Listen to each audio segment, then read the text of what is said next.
Avec le jugement, suite au procès du tramway, tout comme vous, nous aurions aimé reprendre confiance dans nos institutions.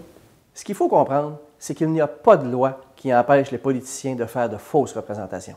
C'est pour ça que le jugement ne sauve pas les 1584 arbres ni les 3 boisés visés.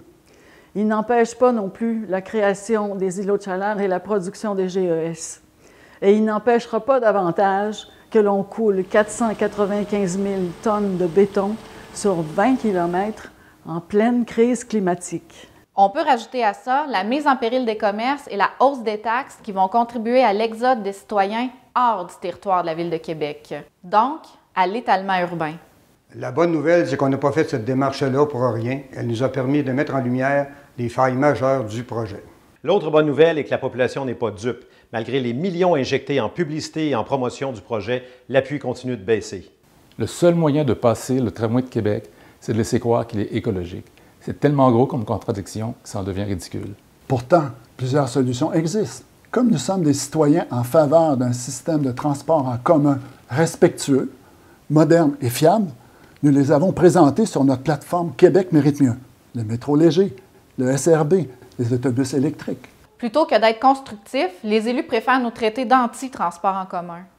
Nous recevons depuis le jugement des dizaines, voire des centaines de messages de vous, citoyens, qui continuez de nous appuyer et ça fait chaud au cœur.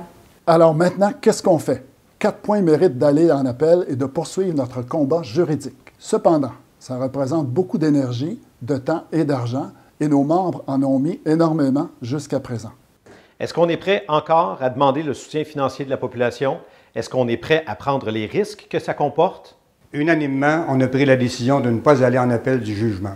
Mais Québec mérite mieux va passer à la prochaine étape. On sait que les coûts augmentent de façon vertigineuse. Ça se traduit comment? On répartit les dépassements de coûts sur plusieurs années, des milliards à chaque année. Puis on coupe dans le produit. Moins de qualité, moins de confort, moins de vitesse. Tant de questions qui demeurent sans réponse et on veut avoir la lumière là-dessus. Le projet de tramway est destructeur pour notre environnement et deviendra un gouffre financier pour nous, les contribuables. Le volet juridique de notre combat est terminé, mais Québec mérite mieux, avec votre appui, va continuer de faire éclater la vérité sur ce mauvais projet de transport en commun. Nous vous invitons à continuer d'afficher fièrement vos pancartes et de venir nous visiter sur notre site Internet et page Facebook québecméritemieux.org. Tout simplement parce que Québec mérite mieux.